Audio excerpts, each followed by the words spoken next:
You are listening to 101 Part-Time Jobs with me, and I've got Lucy from Orchards here, and we get pretty deep pretty quickly. She talks about working at Lush, and then we talk about kind of OCD traits, abstract thinking.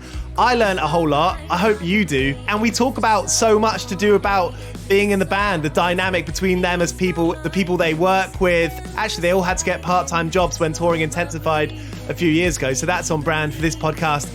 But really, they're just an interesting band, and it was awesome to hear Lucy just be so straight talking about what she believes in, what the band wants to do. And I think that's an absolutely awesome thing.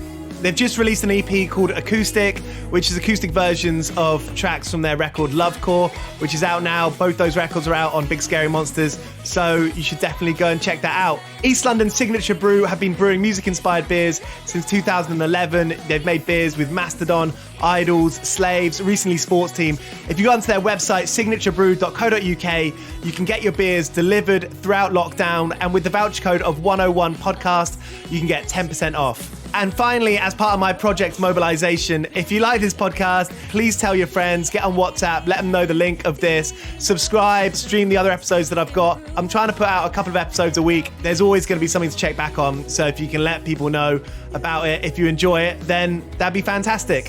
Thank you so much. Here's Lucy Edwards from Orchards. Go well. Cheers.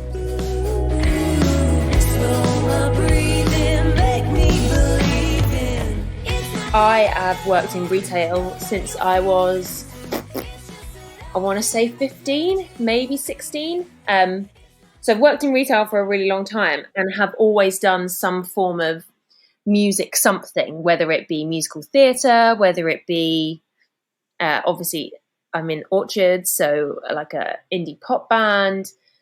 No matter what it's been, I've always done something that pays my rent and something that I love. I've always done those two things, and I suppose juggling those two things, no matter how you chalk it up, it's never seamless. It's never easy. And retail is, I mean, I've dipped my toes in it, but it definitely appeared to me like a bit of a cruel world in terms of employment. Yes, it's not fun. It's not thrilling by any means. I've been in and out of different companies. Currently, I work for a really, really wonderful company. They are ethically, they align with the things that I believe in. They care about their staff for the best part of it. They're a living wage employer, which is always nice. So currently, the area of retail I'm in is probably as good of retail as I could find. But I have done my fair share of pretty awful and quite miserable retail.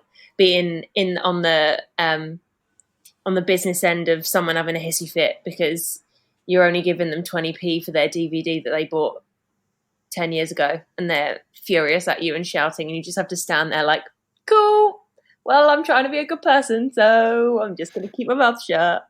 It seems like at some point in the last 10 years, I mean, maybe further back than 10 years, that chains really started to pick up. I guess it goes, maybe this is me being quite cynical about it, but it goes hand in hand with PR, doesn't it? Treating your employers well. So it makes sense for employers. And like, you know, I'm thinking of people like Lush, for example, or Honest Burgers.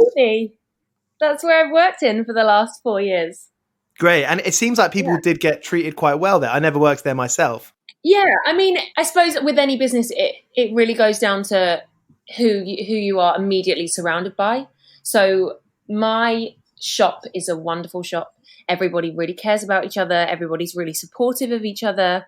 It's a very, this is the cheesiest thing, but it's a family. But it really is. It's just, we're a very close-knit team, and everybody's very considerate of everyone else. I think really with Lush though, and there are some other companies that are the same, but this is just my experience. They are, the vast majority of the people that you surround yourself with are other creatives. They're other people that Lush is not their entire world. They're people that I work with a lot of musicians. I work with a lot of artists. I work with a lot of illustrators. I actually work with a lot of people that volunteer in charities. So it's really that kind of world. It's a very supportive place. And it seems like that from the outside. I mean, at the risk of making myself sound extremely lame here, is that when you go to Lush, the first thing you notice is everyone's got tattoos and piercings. Yeah, no, 100%. That is, I've done a couple of recruitment days. I've worked for the company on and off since I was about 18. I sort of did it in between university. So I was never really there for more than a couple of months. I was sort of jumping in and out between uni terms.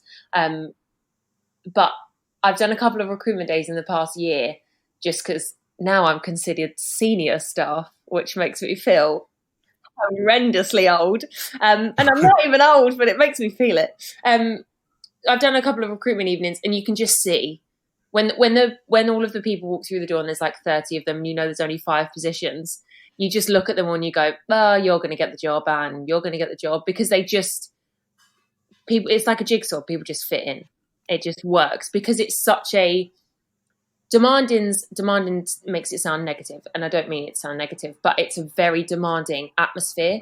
You have quite strict guidelines to follow as a sales advisor, which I actually think, sorry, you may be asking this question later and I'm moving on already, but I actually think has taught me quite a lot when it comes to things like touring, because as I do absolutely love being on tour, and I've really, really missed it the past few months because we really should have been on quite a few. But I think with touring, you need that extra people skill. So when you leave that venue, the sound tech remembers you, the light tech remembers you, the door staff remember you, the bar staff remember you, but they remember you in a positive light.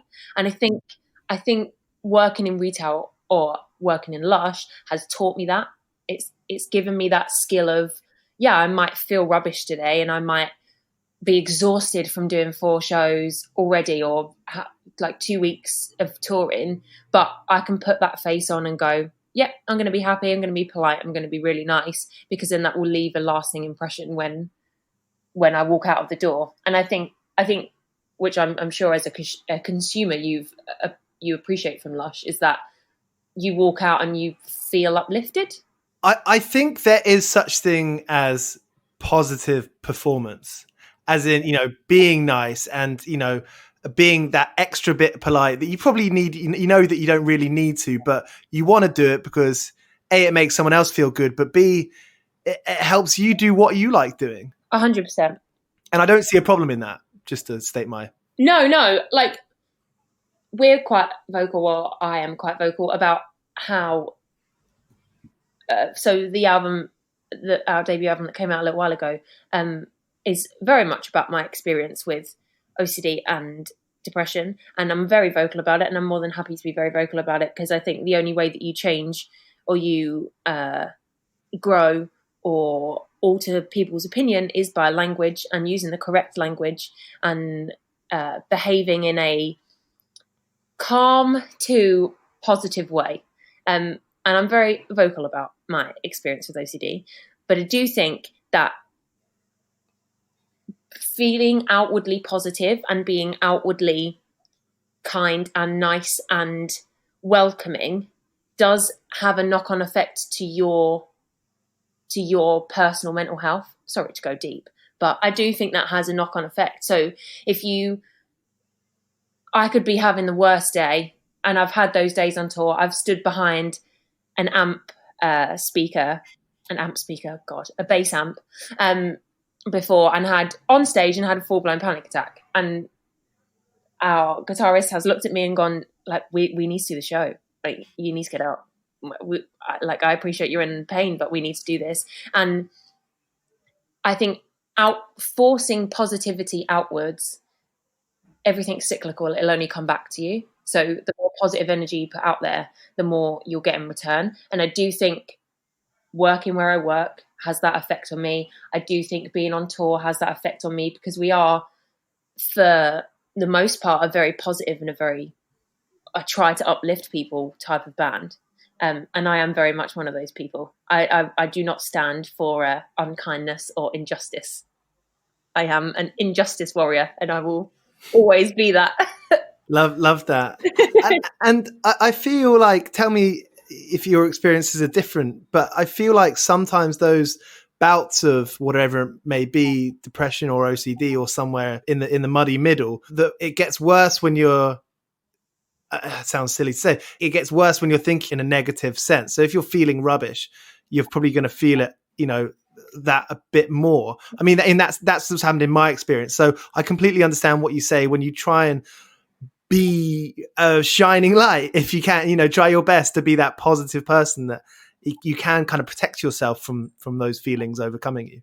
100%. And that's what I try to do. That's why I think that's really why I've hopelessly missed touring the past few months, is that it gives you such an adrenaline rush, and it gives you such a boost. And it's infectious. It's probably not the greatest phrase right in the current climate, but it is positivity and that kind of energy, that outwardly smiling energy. It's infectious. You go up to someone with a big beaming smile on their face, and they're going to walk away from your conversation with the same reaction. It's positivity is infectious, and if you show it outwardly, then I believe in the long run you will receive it back. Or I hope to think you receive it back anyway. And it seems that, similar to the world of comedians, I suppose, that on stage, that's where you get your thrill. That's the thing that makes everything make sense. And I guess it's quite rare to have those relationships with your bandmates off the stage, to have that kind of small business or group or collective or whatever you want to call it, that when off stage and, when you're making plans, life is what happens when you're making plans, to still feel positive, whilst you're making plans with your friends. Yeah, 100%. Well, I'm very lucky to have a very supportive group of friends.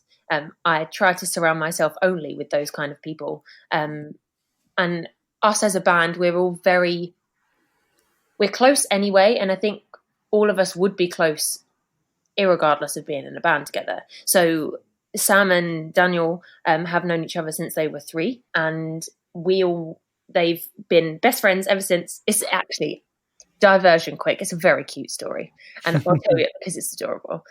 They were at playgroup or like kindergarten, and a Wendy house fell on top of Daniel, and Sam picked it up and took it off him, and then they've been best friends ever since. That's incredible. It's very wholesome. It's very nice. It's very nice. So they've been best friends for God knows how long. And then we all met in university, or when we moved to Brighton. And Sam and Daniel were the first 2 people I met when I moved here, and we've been friends ever since. And I think we're all very much the kind of people that, I think maybe it's a generational thing. I actually do believe it's a generational thing. I do believe that millennials and Gen Z are gonna change the way that we speak about a lot of quote unquote taboo subjects. I have a lot of faith in that. But we're very supportive people as a whole. So when we're touring, when we're out, when we're doing things, when we're making decisions, when we're building our teams,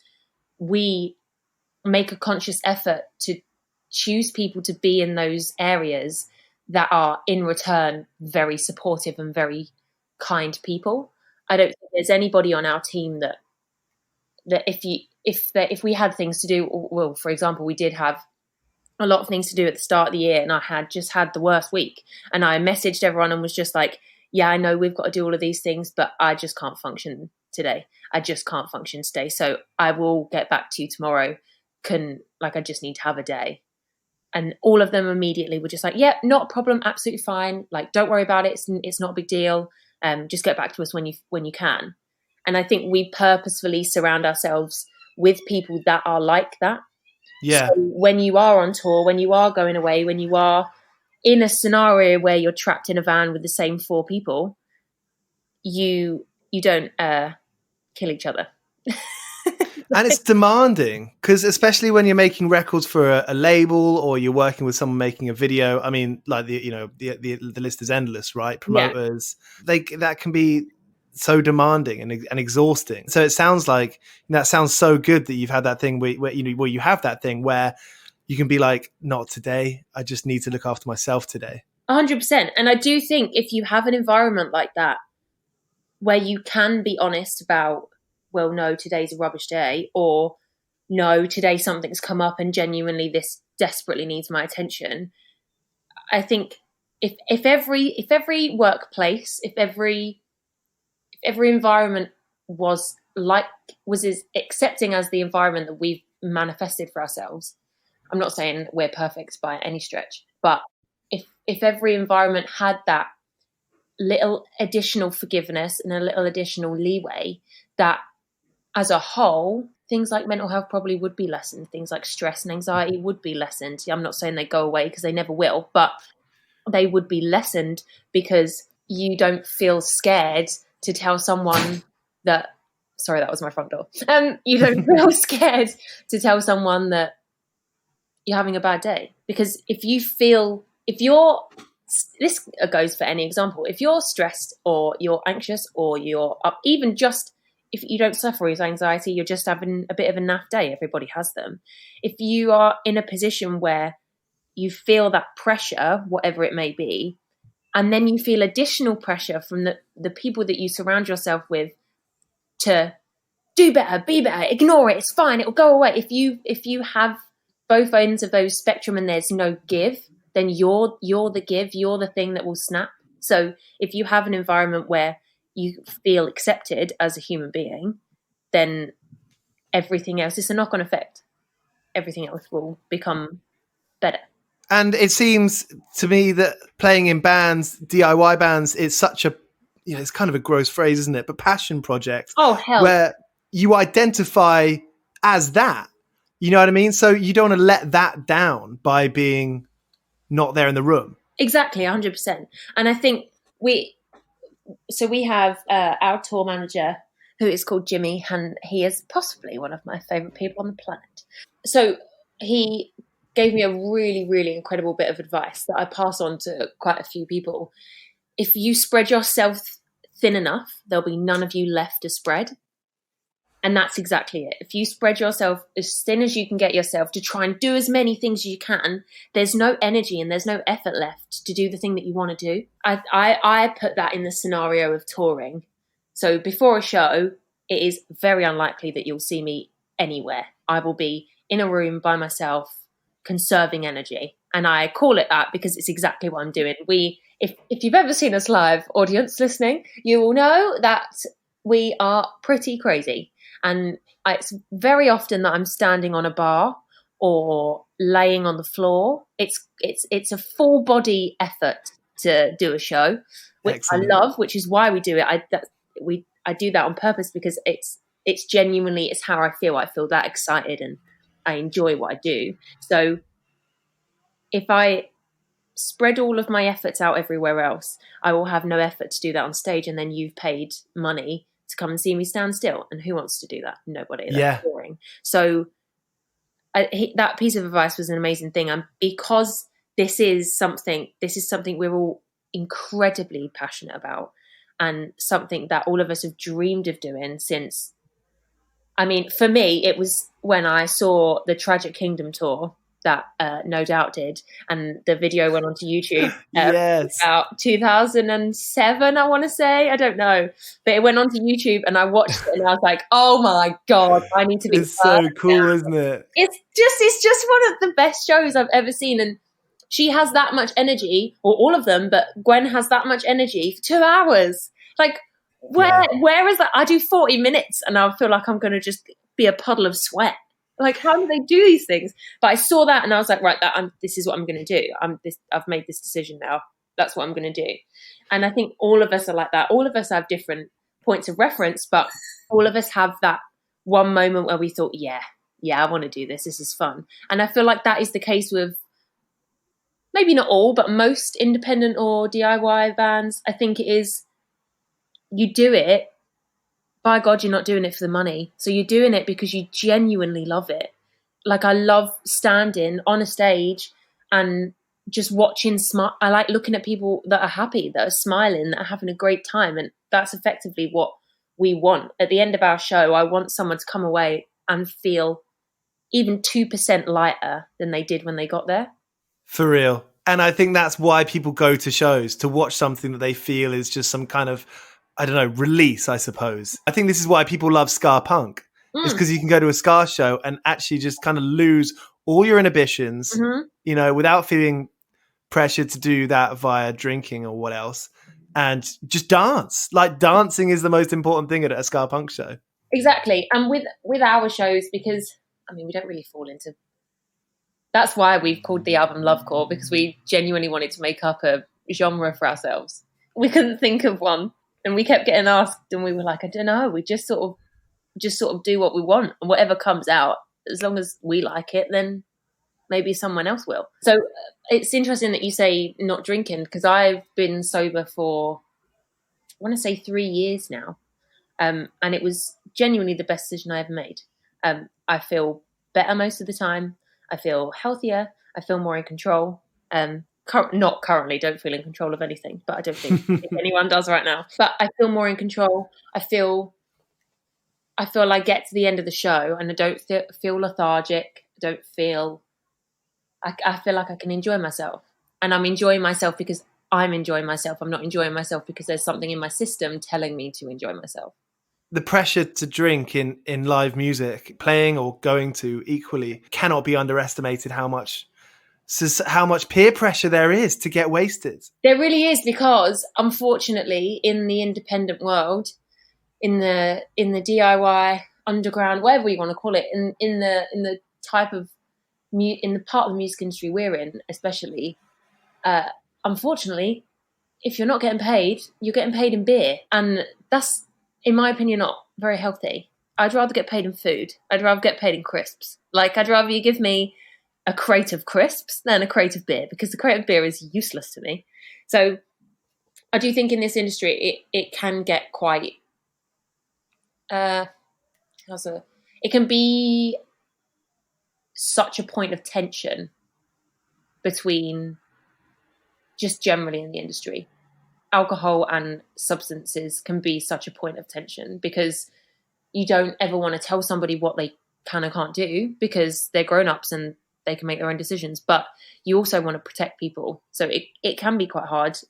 And we've seen it happen to people and bands that we loved, and you see someone just get overcome by the fact that, oh my God, look at all of this free beer. And then, unfortunately, as we've all seen from the bands from the 70s and 80s, when they get given loads of other things, like I really don't know how Keith Richards is still alive. Right. And like, not many people can do that. And that's not a challenge, you know?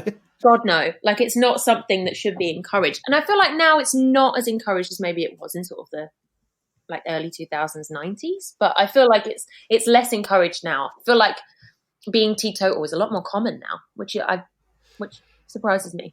Yeah, and I think in my experience going to DIY space and knowing other indie promoters is that people know that now. Yeah. I feel like there's more narrative about it now, and there is that conversation. Yeah, 100%. Which is such a positive thing. It really is. Like I've said, I really feel like millennials and Gen Z are going to change this world. I'm really pinning my hopes on it, if I'm honest. But I feel like it's a positive change. The fact that people do feel more comfortable talking about their mental health right now, and people do feel more comfortable having a conversation, and people feel more comfortable admitting that, yeah, I am in a band and it's everything I want to do, but I do have to pay my rent. So yeah, I do have a job. I feel like that for a while was a point of, maybe not shame's a strong word, but a point of, it's something that you'd like fib about. You wouldn't necessarily say that you had a part-time job and do this. Would you say it's more that you wouldn't want to tell people at work that you're in a band rather than the other way around? I don't know, actually. I mean, maybe because I'm in the job that I'm in, I don't really mind. If I'm honest, everybody in Lush is in a band. I think Lush could probably make like 100 bands just out of their staff, which I'm sure they'd create incredible music. I don't know. I feel like so a friend of mine went to a gig in London, someone I work with, and someone had an Orchards t-shirt on in front of him, and he walked over and was like, "Oh my God, that's my friend's band. How do you know them?" And he'd said, "Oh, I found them on Spotify or whatever, and then saw them in London and really enjoyed them." And they was like, "Oh, how do you know Lucy?" And my friend was just like, "Oh, I work with her." And the guy was like gobsmacked. He couldn't believe that I had like a part-time job. And it's just like, well, yeah, because unfortunately all of the millions and the millions go to the Ariana Grandes and the Robbie Williams of this world, which is why I support in live music, which is why I save the venues and all of the let the music play and all of the stuff that's going on right now, which is why all of that stuff's so important, because in a year's time, I want to be able to go and play a show or go to a show. I want to be able to be in these venues and enjoy independent live music, because it's such a melting pot of like passion and like energy and love. So that's why these things are so important, and it is so important to support live music right now. Does it get murky for you as the artist, as the musician and songwriter, kind of identifying yourself in the present tense? In that, by I kind of mean like, can you kind of see an overhead view of how you split your time between playing and then writing and then work? A little while ago, I didn't. I had a different job, and it was 9 to 6, Monday to Friday, quote unquote normal job. I know there is really no such thing as that, but it was a bog standard office job. And I really wasn't coping. I really couldn't. I was that. I'd spread myself too thin and I was exhausted all the time. And because I did my job, got home, and then, I mean, really, even now, our practices for the most part are still after 6 o'clock, because even though we all work part-time jobs, quite often we're finishing that late. So you can see when you walk into rehearsal studios, I mean, I've only been to ones in Brighton, but you can see when you walk into rehearsal studios, like the people that are just zombies, like they've just finished work. When you finish at like 9 o'clock, you see the people that have just come in from bar work. They just look exhausted because, yeah, they need to go and do their job, because, you know, you have to pay for food and you have to pay for your council tax and all of these things. But they also want more than anything to play music all the time. The stark reality. Yeah, exactly. So I wasn't coping. And then I spoke to my parents. I'm very close to my parents, and I spoke to my parents about it, and they were just like, well, this is what you want to do, and we believe in you 100%. So we'll help you out. We'll help you get on your feet. My parents don't have like an endless pot of money. Who does, apart from Jeff Bezos? So my parents were just like, well, we'll help where we can, and we'll help you get to a position where you're comfortable, where you don't have to work in a full-time job. And I'm very lucky that I had that opportunity to do that. And we're, as a band now, all working part-time jobs, where we weren't. We were all working full-time jobs. As it started to pick up and we started to tour more, last year we went to America. We did 2 headline tours. We did 2 support tours. We did every festival you can shake a stick at. So we had no choice but to have less money. If I have to buy Waitrose Essential rather than fancy food so I can do my dream, to me it's 100% worth it.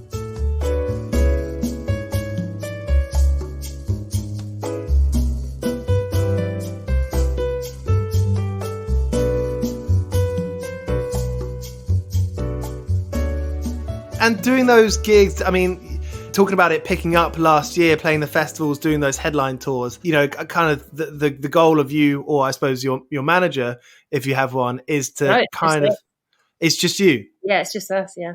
So have you had, I mean, do you kind of consistently have that conversation where you're like, okay, you know, we have more people coming now. It's kind of, we should ask if we should raise the fee. Yeah, so our booking agent is a wonderful, wonderful human being, and she's incredible. I really don't think we would be half as where we are. I'm not saying we're not like breaking records or anything, but we wouldn't be where we are without her. And we've told her that 100 times. She's our music mum and we love her to pieces. Without her 100% belief in us, we wouldn't have done all of those festivals last year, because she was fighting tooth and nail to get us all of these festivals and all of these shows. And she's incredibly supportive, and our label are very, very supportive as well. We're very lucky to be on an independent label, which from knowing a lot of people that have not been on independents and have been on major labels, I'm very grateful to be to have the label that we have, because they get it. They really just get it. And it's hard to, unless you've been in those situations, it's hard to explain that, but they just understand when we say, yeah, that's just not feasible, or we want to do more.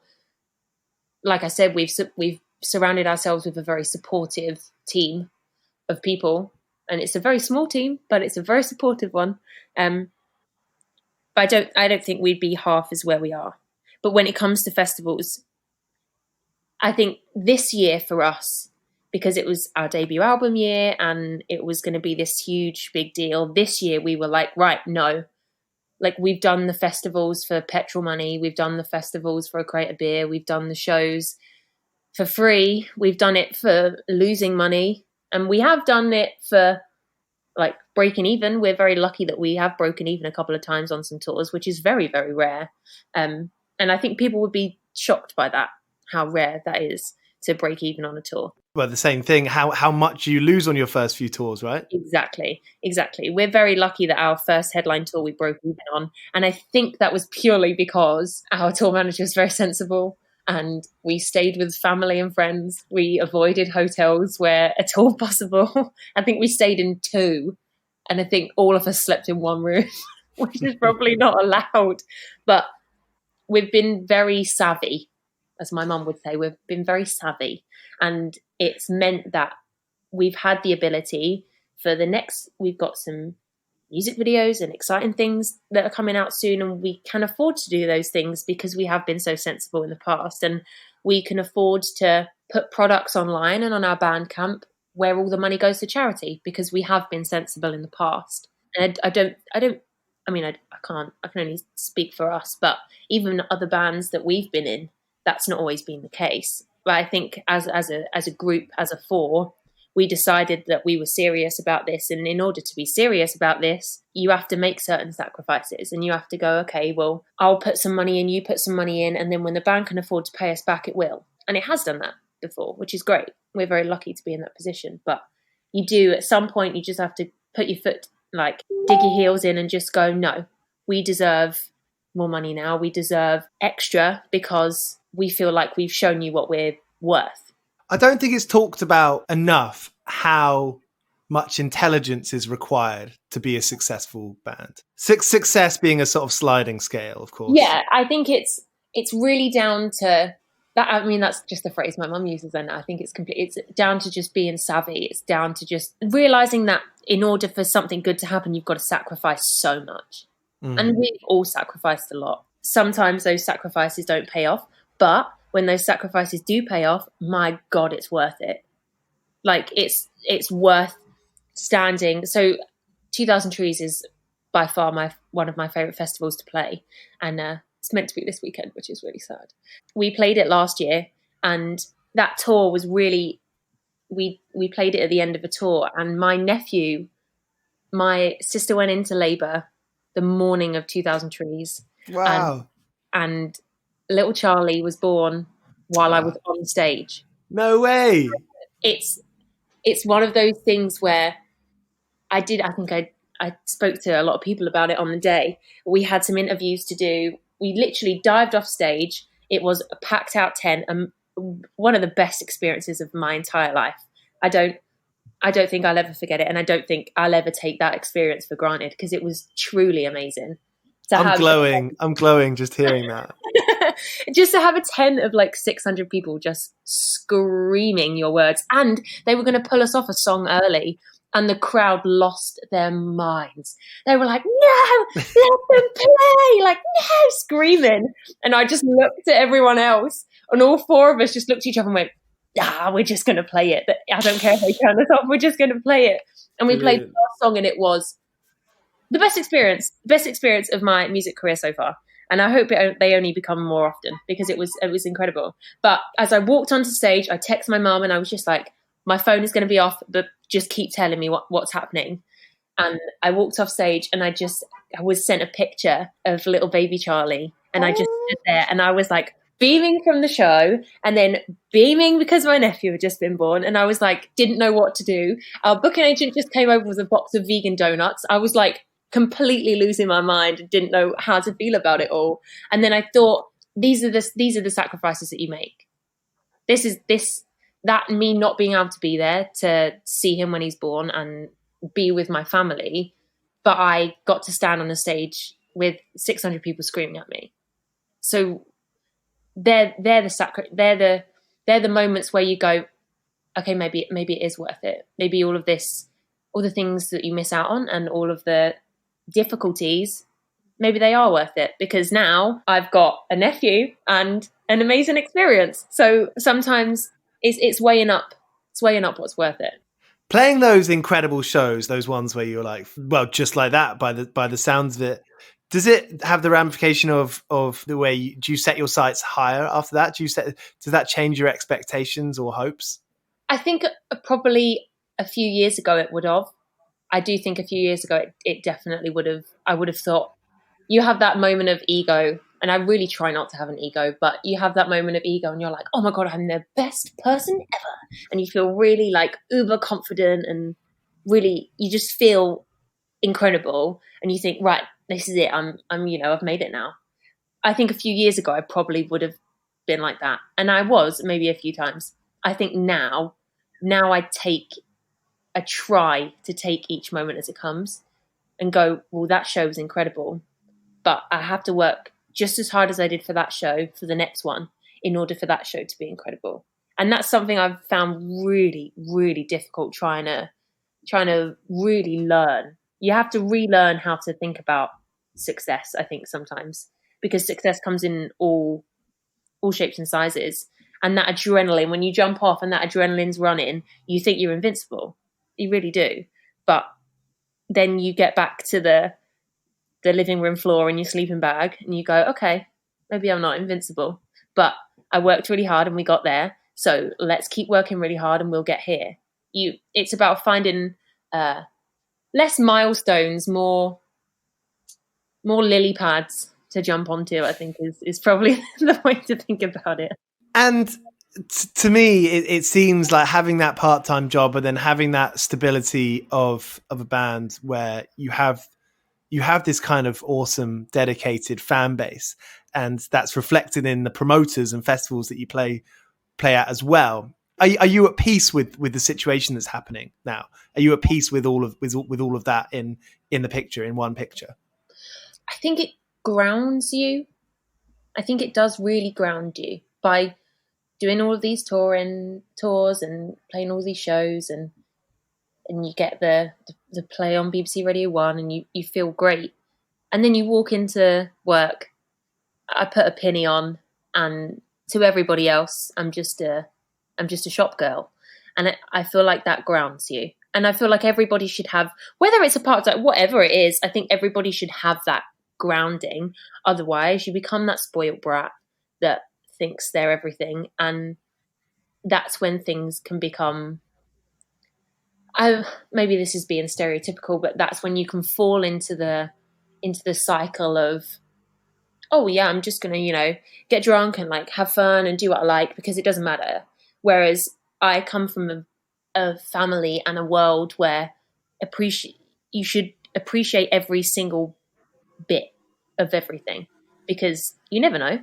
Like, I don't know, like electronic craziness could be the next big thing, and then no one's going to care about us, a guitar band. So you've got to be grateful for every single step, because each step, each lily pad takes you on to the next one. So you have to be grateful for where you've been. Otherwise, you've no idea how to behave where you're going. Does that make sense? Yeah. Yeah. Have you got any stories of that sort of that have given you that kind of profound sense of belonging that you kind of hold dear, that, maybe if you're in a bad place, then you can think of and you're like, okay, yeah, it brings you back? I'm a lot older than my years, which you might be able to tell by the way I speak. I'm a lot older than my years.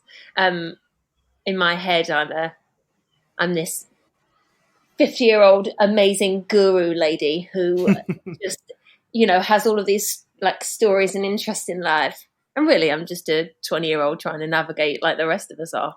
But I have very grounding life experiences that range from poorly family members that range from a lot of things. But I've always appreciated my upbringing. I have extremely close to my parents. They're wonderful people. I came from just a sort of like fairly average like background, which all of us really do. But you have those little moments in life that make you stop and go, okay, I thought I was going here, but this scenario has happened, and now I'm treading water for a bit, so I have to wait. And then hopefully, if I wait and I'm patient, then something good will come along. I think that's less of a story. So I've not really answered your question there. I do apologize, but I think suffering or being diagnosed with OCD when I've suffered with this, I'd say 80% of my life. And being diagnosed at the age of 24 really made me go, okay, I'm not unbreakable. I have to work at being a healthy person. I think you should have to work at being a healthy person. And being diagnosed at 24, what led to you going to the docs or you going in to find out what was going on? It was sort of nothing. It was just that moment of like a pinprick. And it was like, if I don't go and do something about this now, I'm going to get to a point where I'm too old and stuck in my ways, and I'm not going to do anything about it. And I'm actually going to be genuinely unwell. It was more that I wanted to be a better person for other people, less I wanted to be a better person for myself. So my niece was born, my other niece, Charlie's big sister. And I think she was that turning point for me. She was a little poorly when she was born. And I was like, okay, well, if she can get through this and she's 3 months old, I am 24. I can get through anything. And I've had a lot of those little moments in my life. Well, if this person can make it through this, then I can make it through whatever is put in my way, because it's never going to be as frightening as that. And I think I'm very lucky working for Lush, actually, because Lush have a incredible healthcare scheme. Scheme's probably a bad word. Healthcare thing where you can get referred and given a therapist for free because you work for the company. It's a wonderful thing, and I wish all companies did it. I really do. That's excellent. I didn't know about that. As far as I'm aware, it's like an independently owned thing, but it's truly amazing. And I met my therapist. So I'm just over 6 foot, and my therapist was just under 5 foot, which is hilarious. She was so weenie, this tiny, tiny little lady. And I walked into her house and sat down on her really fancy chair. Her house was pristine. And she asked me one question, and she just said, "So why have you come here today?" And that was it. It was like floodgates, wide open, screaming, like crying, felt like an absolute mess. And she was just like, "Okay, I'd like you to go away." She gave me like a little homework, I suppose, a little thing to fill out and some work to do. And she was like, "Come back next week because I've got some questions to ask you." And I went back next week, and at the start of each session, which I imagine is probably true of a lot of therapists, she had a list of questions to ask me, and I had to answer from 1 to 5. 1 was effectively suicidal, and 5 was I'm fine. And I answered all the questions, and then she just said a lot of scenarios that are things that I do every single day, like ways of thinking about things or ways of going about things. And I answered all these questions, and she said, "Okay, I think you have something called abstract thinking." And I was like, "Right, okay, I don't know what that is." And she was like, "Okay, so abstract thinking, or magical thinking," which is why our song is called Magical Thinking, is when you invent a scenario around a scenario that means that thing is negative, that thing is. So I can wear a certain color, and then in my head I'll go, okay, well, if I wear this color today, something bad's going to happen. I Something bad understand. happens, and then you then blame it on yourself. Yeah. But really, those two things have no correlation. So she explained it to me, and I sort of sat there and went, okay, well, I agree with you, because that's exactly how I think. And it all, like dominoes, all just fell into place. And I sort of realized that, yeah, so I've been thinking about these. I've been thinking this way for most of my life, and I've just never realized. Sitting in her chair that day, I immediately went, So I now have to put the effort in. I have to put the effort in now to make myself a better person for everybody else. Otherwise, there's going to be none of me left. And that's not fair to other people. I have it with socks. Socks! And what I found is that I have it with other things. I used to have, this is really helpful for me, by the way, and I don't want to sort of go in, this is me chatting, I want to know about your life and Orchard's life, but this is incredibly helpful for me, and I hopefully, maybe perhaps anyone listening, where I feel like it's the repetitive things that are stuck there on a ledge back in my brain somewhere. Mm-hmm. But every time I reach where I sleep on my bed, I'll reach over to get the glass of water in the morning.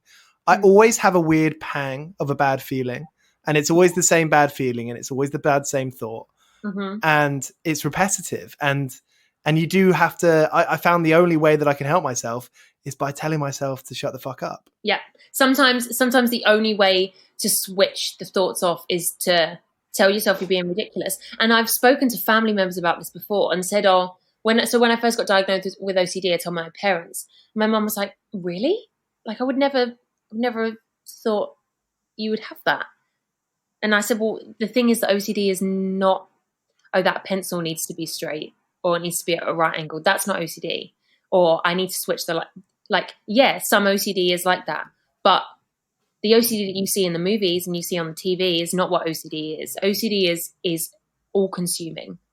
It's that emotion, like you said, that pang of like short of breath, or that like sweat you get at the base of your back and you think, oh my God, something terrible is going to happen. That's abstract thinking. That's magical thinking. And it's when you invent a scenario that blames something on you, when really you've not done anything. And I've had this for as long as I can remember, but it wasn't until I went to see Sally and she said, okay, I think you have this. So over the next week, when you think these things, write down why you've thought them and then come back and tell me, and I'm going to work out whether it is something you have or not. And I immediately identified with everything she said. And I thought, okay, so I'm not, and it does not mean that I still don't think them by any stretch of the imagination. I still think these things all the time, and I still won't wear certain colors, and I still have to put my right shoe on and left shoe on, and before I go, I have to take my shoes off and put them back on again. Like I have these things, and sometimes people put them down to superstition or down to like, oh, it's just something that you do, but it isn't. I have to do it. I have no choice, because if I don't do it, I won't sleep. And I think they're the things that, like I said, changing the way you speak to people and changing your language with people, I think that's the only way that you're going to learn about things. So maybe 5 years ago, I probably wouldn't have had the confidence to talk so openly about mental health as I do. But now I see that as someone who is very aware of the things that I think and the way that I act, I have no choice. It's my duty as a human being to help other people. Because if my language and my actions, my thought processes can help someone else feel less alienated, less frightened, less like a weirdo, for want of a better phrase, then that's my duty to do so. You've made me feel a whole lot better about my thing, because I'm lucky that when me and my partner came together, that was something that we talked about, and instantly that helped me. Like, talking out loud was something I'd never done about it before. My friends used to be like, Giles, why are you walking around that lamppost? Why are you always walking around it the same way? And you can't say. I don't know if that was subconsciously like a masculine thing or what. I don't know if it'd be different if I was anyone else, but it's that thing of it being, I hate the word taboo, but it's that thing of like periods, for example. It's the single most natural thing in the world. Yet you can't say it in front of someone. Why not? To me, I don't understand why I can't talk about things, because the only way that you can grow as a human, and you can grow as a not just a human for other people's sake, I mean for your own sake as well. The only way you can grow as that person is to talk about things. If you keep your mouth shut and don't say anything, so this is very far-fetched, but imagine a caveman had sneezed, never told someone that he'd sneezed, no one had ever seen him do it, we would not know what a sneeze is now. Does that sound ridiculous? Do you know what I mean? Like, if you don't talk to other people about things, then how are you ever going to learn about things? That's our way of communicating. We talk about things. That's how you communicate with other people. I'm learning at the moment to forgive myself for feeling like when I put on that pair of socks instead of the other pair of socks that are identical colors, it's the same pair that I bought at the same time from the pack of 12 or whatever, that I put on one pair than the other, that I have to forgive myself for thinking, oh, something's going to go awfully wrong today. To be like, okay, I accept it. That's the way I think, because something's a bit whatever. It got, it sounds like we share this thing, and to just try and be at peace with it, and try and forgive yourself. Just be like, it's okay, because nobody's perfect. Jessie J reference there. Nobody's perfect. Nobody's flawless. Nobody is the poster person for being a human being. Absolutely nobody is like that. And the fact that we put ourselves down for thinking certain things, for dressing certain ways, for being a certain, like, I put myself down for being over 6 foot for the vast majority of my life. I hate being tall. I still dislike it now. But recently, in the last few years, I've come to like that about myself. And so I don't know if you watch RuPaul's Drag Race, but it's genuinely the love of my life. No, I don't. I heard it's amazing though, and it's won way more awards than anyone could have thought. Incredible. And it's not perfect. I'm not saying it's perfect. There are some things that they do that I do believe are bad, but there is a queen on it called Bob the Drag Queen, and Bob the Drag Queen, in a little vox pop, says something along the lines of, if you feel self-conscious or you feel down about yourself, find something about yourself that you like. It could be a tooth. Say, every morning you look at yourself in the mirror and you go, I like this tooth. This is a really good tooth. That tooth then grows to, I really like my smile.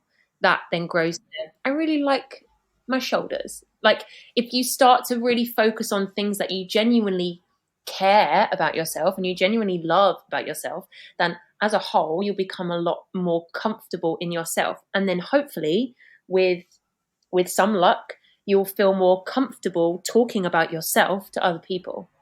Is that what owning it means? Yeah, I suppose so. Yeah. Yeah, totally. You only get one body, right? Unless you're like injecting silicone into yourself. You only get one body. You've got to be as passionate and care about it as much as possible, because, like, see, this is RuPaul again. This is just the greatest thing. It's the greatest show ever. I'm certain of it. If you can't love yourself, you can't love anybody else. Like, that's the whole thing. If we change the way we think about ourselves, we change the way you speak to other people about yourselves. Because maybe, I don't know, maybe you can tell me if I'm wrong. I don't know whether it's just a female thing, but we have a tendency to really, like, downplay ourselves. Like, someone will go, it's a really nice dress, and you go, oh, this is really old. I bought this dress. Just go, yes, this is a lovely dress and I look great in it. I feel that so hard, and I feel like a lot of, like, I guess my brother does it a lot. I mean, I get it all the time. People will be like, oh, I've got a pretty thing where, like, I've always had a bit of a belly, and it's literally from nothing but drinking, and that's absolutely fine. But it's like, if someone's like, oh, you look healthy, or whatever today, I'm like, it's because I'm wearing all black. That is my response. Yeah. Whereas it should just be, I look great today. You'd be like, yeah, you're right. You're fucking right. I'd already noticed this about myself today, and you have just confirmed it. Thank you. That's what your reaction should be. But unfortunately, because the media and the world programs us to think, to put out, I mean, this is a conspiracy theory, but I'm certain of this. It teaches us to put ourselves down. So the people that they put on TV as these incredible, famous celebrities, it makes you think that they're unachievable, because it tells you that you're a piece of shit, and you're not. Like, it's incredible that you are alive now anyway. Like, it's a miracle anyway. So make the most of it, because if you don't make the most of it, you're going to be one of those old people that you see on the streets that are, like, waving their stick at like teenagers because they are jealous that they're young and youthful. You don't want to be those people. You want to be like comfortable in yourself. And I'm not saying it's an easy thing to do, and I'm not saying I think it's possible for everybody to do it, but it's just those things. It's those little things. It's about when someone points out your socks and you go, oh yes, it's this. I've always had this thing since I was really young, and I don't really know why it is. But isn't it interesting that that's how my brain thinks? Rather than being ashamed of it and going, oh no, don't pay attention. Yeah, I think you've hit on something quite special there, just in that one bit, because it's being like, not being ashamed of it. I feel like it's so human nature to be ashamed. Oh, 100%. And I'm telling you, that's what the government want us to be. They want us to be ashamed of ourselves so they can put people on the TV and make these people seem out to be incredible human beings. Do you think it goes into fashion as well? Oh, 100%. So I need to get that jacket from H&M or whatever. Yeah, because then I'll look like that person. It's like, no, wear the clothes. So I've been fast fashion free since September, and I absolutely love it. Haven't bought, apart from a pair of pants and like maybe a bra. Well, it's hard with underwear. It's hard with underwear to not. Yeah. I had this discussion today because for obvious reasons, but it's still hard because pants. Boxers for boys are so expensive, and so I can only really go to H&M for it. They were until I was out shopping and I was like, I've literally got to like run to M&S and get a new bra. And my partner was like, oh, could you just get me like a new pack of pants? I don't care what they are. We were going away and he was like, I just need them. And I was like, yeah, not a problem. That's so expensive. I know. It's literally a bit of material that I could probably sew together myself. Pretty much. Don't get me started on the Primark boxes. They'll cut you up the bum. And then they fall apart in a week. What's the point of that? Absolute waste of time. Shameful. I'm telling you, the world, they're just trying to make us feel like shit. So we'll buy more things. Capitalism. That's it. We started. That's it. It's all based around it, isn't it? It totally is. I think the only way that, like I said at the start, the only way that we will progress as people is by changing the way we speak about things. Don't be ashamed. Don't be downtrodden. And it's not easy and it's not going to happen overnight. But gradually, if each person realizes this, then who knows? We're all I feel like, we're all on our own journey, and to hear someone else, to hear you talk about this is helpful to me. Oh, I'm glad. See, that's the thing. If then what if you go and have a conversation with someone else today and then it's a knock-on effect. Everything's a knock-on effect. Yeah. It's like that whistling advert. If I can put like a couple of ounces if I can go to sleep at the end of the day knowing that I've put 2% more goodness into the world than I have negativity, I am double chuffed. Because why not? It doesn't take me any effort. So someone was really horrible to me in Marks and Spencer's the other day. I have a leg of, are they called leg sleeves? I don't know. I have a leg of tattoos. And it's just the one leg. Yeah. I didn't bother to do the second one. And she walked over to me. She followed me around the shop for about 10 minutes and then walked over to me, this 50-year-old woman, and looked at my leg and went, ugh, and like pulled a really disapproving face. That's mean. I know. Exactly. That's me. There's no need for that. I wasn't in her way. I wasn't doing anything. I was doing my shopping. If she really wanted to know what I was buying the plant kitchen Goyosas because they're amazing. Like, that's it. It's all I was buying. I didn't want to be in her way. I didn't want to be anywhere near her. And then she did that. And I think she thought I was just going to ignore her.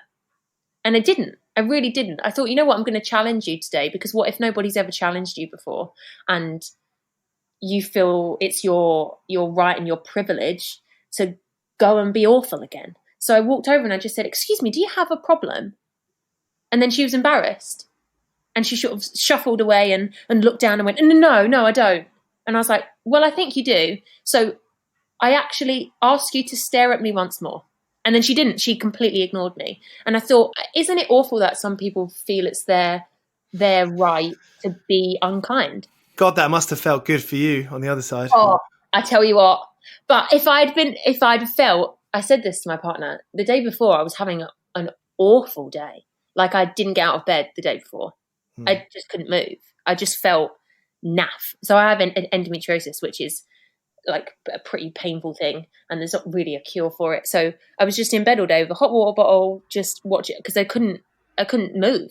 So if I'd have been having the day before that I'd had when she was awful to me, it would have ruined my entire day. It probably would have ruined my entire week, if I'm honest. But I wasn't. I felt confident that day. And I mean, I was wearing my new big, ginormous pink marshmallow jumper. So I felt absolutely spectacular. And if I'd not felt that confident, it would have floored me. There's absolutely no need in this world to be unkind when you could just be really nice and really sweet and kind and considerate to other people, which in turn makes you a happier person. Agreed. Like, isn't it frustrating that not everyone understands that? What was the disease that you have, or the thing that the bedbound thing? Oh, I have endometriosis. Endometriosis. Yeah. See, not a lot of people know about this. Endometriosis is it's a condition where the lining inside your lady feminine areas attaches itself onto other organs, and it grows and becomes. I know someone who is who actually can't walk anymore because of it. Oh wow! But I also know someone who it doesn't really affect her, and maybe affects her once every few months. So it's quite it's a huge spectrum, really, really huge. It can be nothing or it can be awful. But mine's I'd say I'm a medium. How often? How many days in a month will it sort of debilitize you?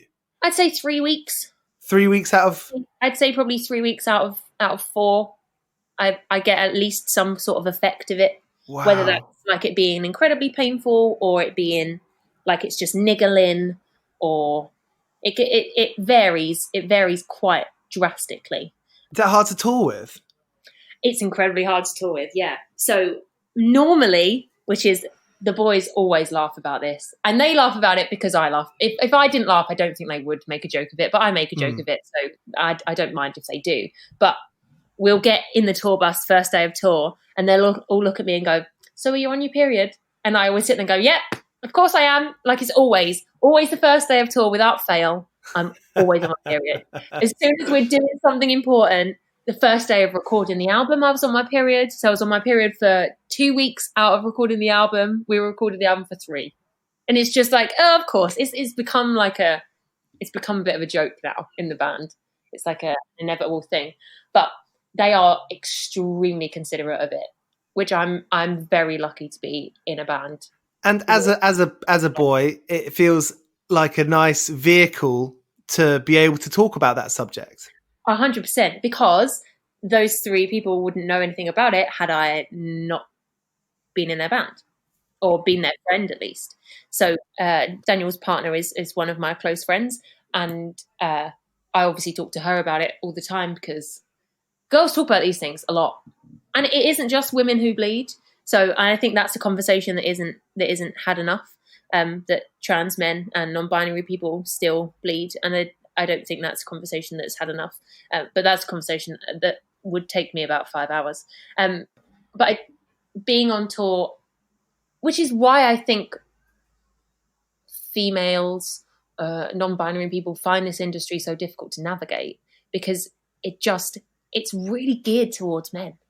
It really, really is geared towards men because of things like in the green room or the dressing room. I'm more than happy to get undressed in front of those 3. Does not bother me at all. And anyone will tell you 9 times out of 10, I'm probably somewhat undressed because it's just more comfortable to live like that. So that it doesn't bother me with them. But when we're on tour, I always sit there and think, okay, well, there's only one bathroom in here and 3 bands have got to share that one bathroom. And I'm on my period, and I don't really think it's something that these teenage to young 20-year-old boys really want to have a conversation about, or really want to. They don't need to. It doesn't need to be shoved in their face. But I don't really have a choice because there's only one bathroom. Touring as a menstruating human can be quite tricky, but I am extremely lucky that I have the band and the tour manager that I have. Our tour manager is amazing. It's been so. Endometriosis makes you quite tired and quite sleepy, quite lethargic, and there is a scenario. This is a very funny story, actually. So on our headline tour last year, Jimmy, our lovely TM, dropped Sam's amp on his toe. Like an entire solid stadium are just on his big toe. And sorry, it sounds disgusting, but it more or less exploded. Ooh. And it was gross. It was really, really was gross.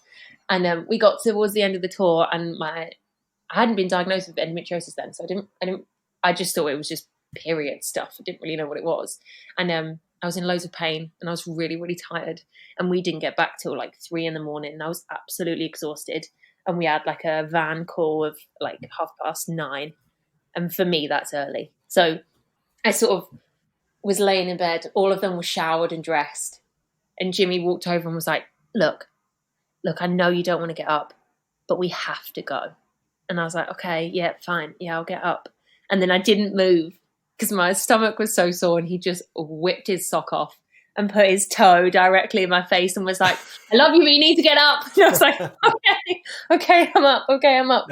But I'm very lucky to be in a group, whereas they could quite easily get angry at that. They don't. They make some kind of joke out of it and make it fun. So I feel less pressure and It sounds like Orchards is such a great support network. We're very wholesome. We really are. Brilliant. Our photographer, every time she sends us an email, she puts wholesome content only at the bottom. And that really is us, apart from gross toes. That really is us.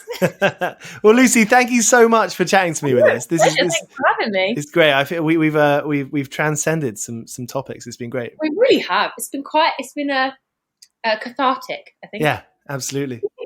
So that was Lucy from Orchards. If you've enjoyed this podcast, like I said at the start, please go ahead and share it. All right, Project Mobilisation out. This is Sparrer. I've been working all day for me mate on the side, running around like a blue-ass fly. I've been working all day for me mate.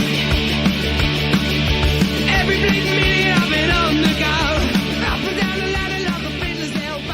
I've been working all day for me mate. This is a Mighty Moon Media podcast.